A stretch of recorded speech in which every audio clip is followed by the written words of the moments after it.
Hey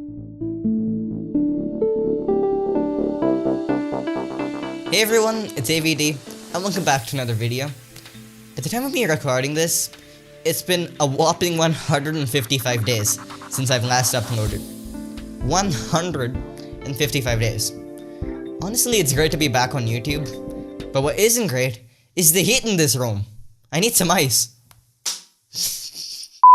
Alright, but jokes aside, Xiaomi recently held an event, and most of you wouldn't have watched it. But in that event, they announced the Xiaomi Mi 11, along with the Xiaomi Mi Mix Fold.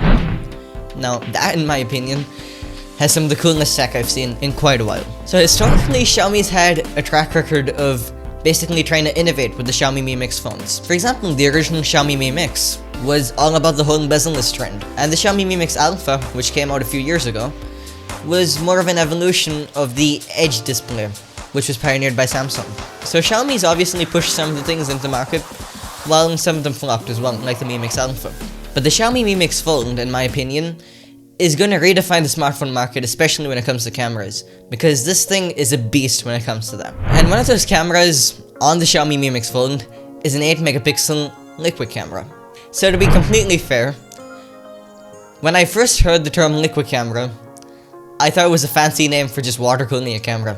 But no, a liquid camera actually is probably one of the closest things we've got to a shape-shifting camera. Because in addition to the normal, plastic layers that form a normal camera, such as, that of an iPhone, is usually made up of either 5, 6, or 7 elements, which are usually plastic. Well, this Xiaomi Mi Mix Fold has that, along with an oil-like membrane in which there's liquid, which can basically shapeshift when there's electric current passed through it. And not to get too technical, this along with the motorized setup allows the camera to basically change the radius of curvature, which basically helps in achieving multiple focal lengths. So basically, this thing can A, achieve super fast focus times, and B, also achieve multiple focal lengths like I just said. Heck, the minimum focus length for this camera is 3 centimeters. That's probably one of the most mind-blowing focus numbers out there. Now enough of me gushing about these immediate benefits, because what if I told you that this liquid camera technology is far from new? This camera technology has actually been used in industrial barcode scanners. And it makes sense too, because with 3 millisecond autofocus times, this thing would be lightning quick at picking up barcodes on packages and a bunch of that stuff. But to see this on a smartphone is mind-blowing, to say the least. And I think the biggest takeaway from all of this, in terms of advantages that this brings, is that this drastically reduces the number of lenses you need on the back of your smartphone. To put this into perspective, the Huawei P40 from last year had 7 lenses on the back of it. Well, this has 3 lenses, with a 108-megapixel main camera, the 8-megapixel liquid camera, and also another 13-megapixel ultra-wide camera. Now, you'd be saying, yeah, that sounds pretty normal, but where's the telephoto lens, and where's all of that stuff? And all of that's packed into the 8-megapixel sensor here. You see, this basically enables it to act like a macro camera, a 3 times optical zoom camera, and also allows it to go seamlessly up to 30 times zoom. And that, in my opinion, is crazy enough.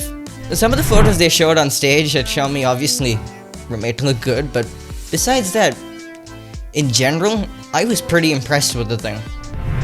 Because for once, no crappy 2-megapixel sensors for macro cameras. Thank goodness. MKBHD would be proud. But not just that, when you're able to have multiple focal lengths and all of that stuff, what you get is something that's astronomically cheaper to manufacture.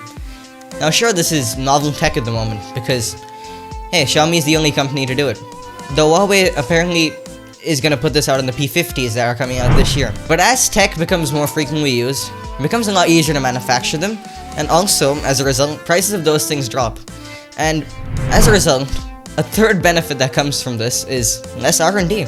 A company won't have to do a bunch of R&D when it comes to what lenses to put on the camera, because when you have a liquid lens, this thing can basically do everything for you. From a macro lens, to a telephoto, to doing even your super zoomed in shots, and if you combined that with a 108-megapixel sensor, that would probably be a beast of a camera. Heck, as time goes on, I wouldn't be surprised if smartphone companies manage to get a 108-megapixel ultra-wide lens, along with all of this liquid stuff, and optical image stabilization into one single camera.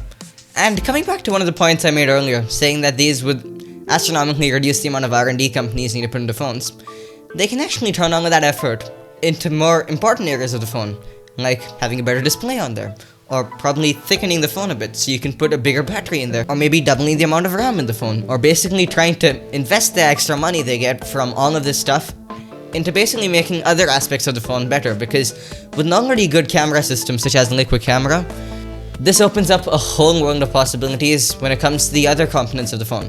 And that's one of the main reasons why I think these liquid cameras are going to be a game changer in the smartphone market. Because A, these allow for everything to get condensed together into basically a single or dual camera setup, basically reducing the number of lenses on the back, and simplifying the whole thing a lot, because your main camera can then do a whole myriad of things rather than having to rely on secondary sensors. Which also means you get more consistent images across the board. Because one of the main issues with multiple camera setups, especially from right now, is that when you switch between lenses, each lens often has to be tuned in a way to make it seem, such that there's actually no differences in the image properties compared to the main sensor. And while sure, smartphone companies are able to do quite a good job with this nowadays, this will basically ensure that even your macro shots have the same amount of detail as your main camera shots. And also, color science throughout all of these photos will remain the same. So you can have the same beautifully crisp looking image even in a macro photo, or a telephoto photo, or even a main camera photo. Which in my opinion is going to be a game changer for sure. Basically, the takeaway from everything is that liquid cameras are insanely cool.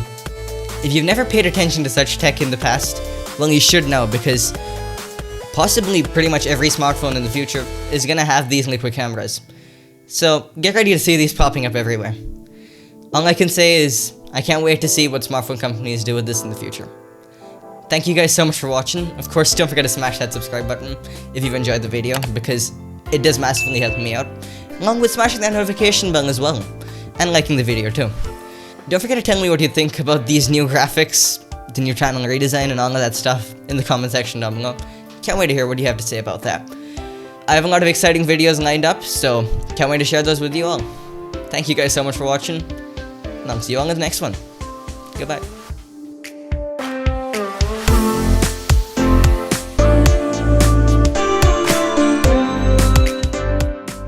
Is the heat in this room?